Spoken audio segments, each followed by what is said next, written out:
और आदमी ये तो कौन तेज करा हो? अरे अभी चिल्लाप चालू नहीं किया, कमजोर तेज करो जी।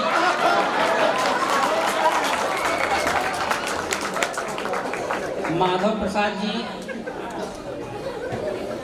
एक तो स्कॉर्पियो खरीदवा दिए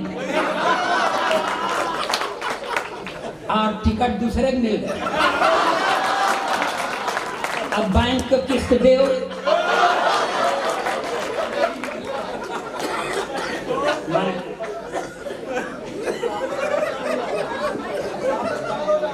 आदरणीय विंध्य कोकिल जी के चरणों में प्रणाम निवेदित करता हूँ। देश दुनिया के अकेले गीतकार जिनके एक गीत की ही सार्थकता प्रमाणित हो गई कि उन्हीं की नकल कर करके लोग गीतकार बन गए, ऐसे यशस्वी बुद्धिनाथ मिश्र जी के चरणों में अपना प्रणाम निवेदित करता हूँ। असल में आप हम बताएं भाई साहब, मैं दिशासूल में पैदा ही हुआ। मेरे घर के मेरे बच्चे भी नहीं इज्जत करते मेरी। मेरा अक्सर छोटा वाला लड़का कहता है, पापा आप कहाँ जाती हैं? मैंने कहा बदतमीज तमीज से बात करो, पुरुष हूँ। तो कहता है होंगे लगते नहीं। तो मैं पुरुष, खांटी पुरुष मगर न लगने वाला पुरुष आपके सामने खड़ा हूं। अभिषेक द्विवेदी ने मुझको बुलाया है, मैं उसी का एहसान अदा कर रहा हूं और सब लोगों के एहसान नहीं है सर।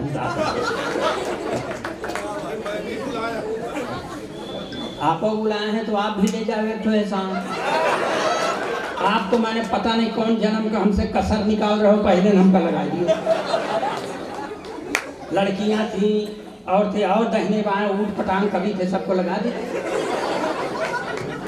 मगर ठीक है, जैसा आप हमारे साथ किए हैं भगवान आपके साथ वैसा करे।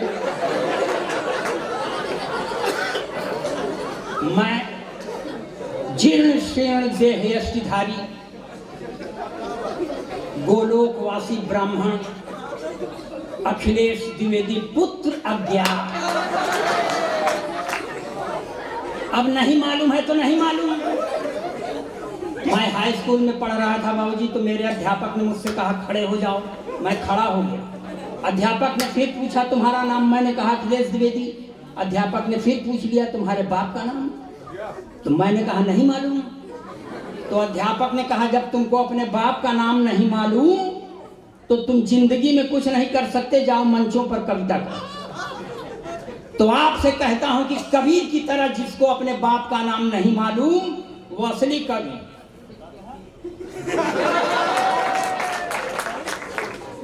तो मैं, अगर ये लोग सरस्वती के सपूत हैं, सरस्वती के वरद पुत्र हैं, तो मैं इनका सौतेला भाई हूं। हम जबरदस्ती नहीं, जैसे किसी को कुछ नहीं आता था, जब से राम मंदिर का चला सब कविये हो गए। तुलसीदास हो जाओगे क्या? रामचरितमानस की जगह तुम्हारी कविता लोग पढ़े लगेगा। कभी नहीं होगा, तुम्हारी कविता पढ़ के भूल जाएंगे।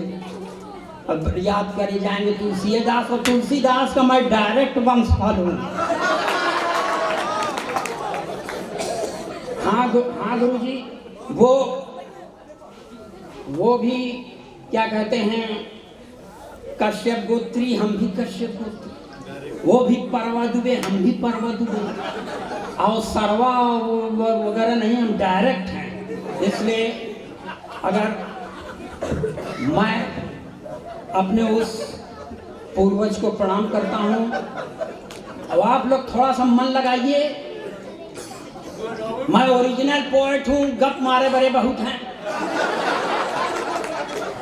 और अच्छी बात है सर, आपके सामने कह रहा हूँ, बुद्धिनाथ मिश्र जी के सम्मुख कविता पढ़ना बहुत साध के पढ़ना पड़ता है। हालांकि मैं मजबूर हूँ अपनी आदत से। मैं इनके चरणों में अपना प्रणाम निवेदित करता हूँ और कोकिल जी से माफी भी मांगता हूँ। मगर ये सच है कि इलाहाबाद या प्रयागराज की सरजमी पर आज अकेले अखिलेश द्विवेदी का कोई सानी नहीं है।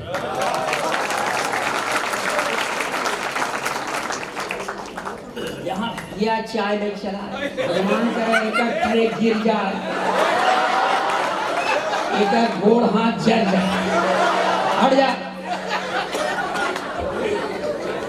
देखे ना, कोई काम हम शुभ काम करते हैं ऐसे बाधा आ जाता है।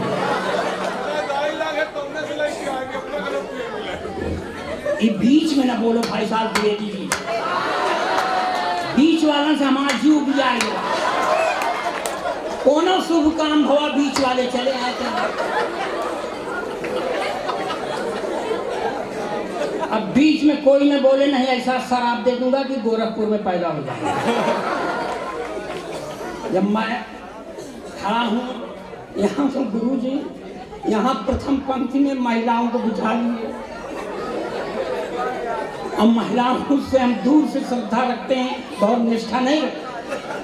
और सरकार के एक नारे के हम सख्त खिलाफ हैं, जिसमें सरकार कहती है नारी सशक्तिकरण। नारी सशक्तिकरण का मतलब पुरुष अशक्तिकरण। जो हम काम अपने खिलाफ हो क्यों माने? लेकिन इसका यह मतलब थोड़ी है मैं अपने प्रधानमंत्री से पूरी तरह प्रभावित हूँ, क्योंकि प्रधानमंत्री का नारा है बेटी बचाओ बेटी पढ़ाओ मगर पत्नी छोड़ दे।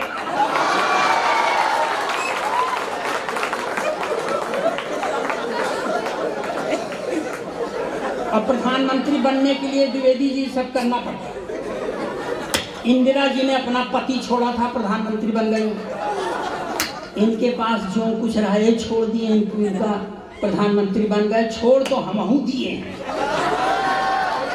हमारा भी भविष्य उज्जवल है, मगर कोई पद खाली नहीं है। इसलिए ये कहता हूं कि आप हमसे बड़े हैं, इसीलिए आपके सामने हम खड़े हैं। मन लगाइएगा, या हम मेरी अच्छी पंक्तियां अगर आपको अच्छी लग जाएं तो मेरा सौभाग्य, और नहीं तो गंदी संदी पंक्ति पढ़ने के लिए हम पूरे देश में कुख्यात हैं। ताली बजाइए, यहां से अपना काम लगा सकते।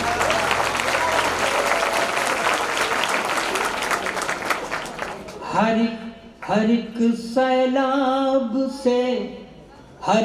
सैलाब से खुद को बचा करके चले आए। हर एक सैलाब से खुद को बचा करके चले आए। अहम दिल के तो दरिया में बहा करके चले आए। जहां पर आचमन करने से दिल के दाग धुलते हैं, जहां पर आचमन करने से दिल के दाग धुलते हैं, उसी पावन त्रिवेणी में नहा करके चले आए। इस तरह की पंक्तियां पढ़ते नहीं भाई साहब, पढ़ सिर्फ इसलिए दिया कि आपके समझ में आ जाए कि भले आदमी के यहाँ पैदा हुआ हूँ। वरना जब गीतकार बैठा है, यशस्वी दो ठो गीतकार बैठे हैं, तो हम गीत पढ़े कि हमको कौन जरूरत है? मगर मैं कहता हूँ कि वीर रस का भाई गीत पढ़ दो। वीर रस के गीतकारों को नहीं बुलाए अच्छा है, नहीं पढ़ देते पाकिस्तान का सीना फाड़ देंगे, रावलपिंडी में झंडा गाड़ देंगे। काहे गाड़ दोगे भाई साहब? यहाँ जगह कम है क्या? जो काम यहाँ करना चाहिए नहीं, सीधे रावलपिंडी वही झगड़े की जड़। और एक टिप्पणी पे ताली उठे कि नापाक सरजमी पर पाक तिरंगा झंडा नहीं फहराया जाता। अरे यार बड़ी मुसीबत है भाई साहब, भाजपा के विधायक के बुलाए नहीं, अब भाजपा के खिलाफ पढ़ नहीं सकते, अब पढ़ने का मन है।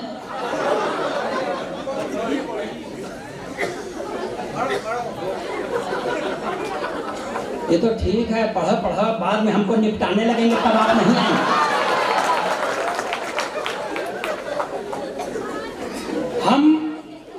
हम अपना दर्द बांटे या न बांटे पर हंसी बांटे, हम अपना दर्द बांटे या न बांटे पर हंसी बांटे, भुलाकर सारे गम अपने सभी के संग खुशी बांटें, हयारी मौत से अपनी वो एक दिन आके मानेगी, तो उसके आने तक क्यों न सबको जिंदगी बांटे।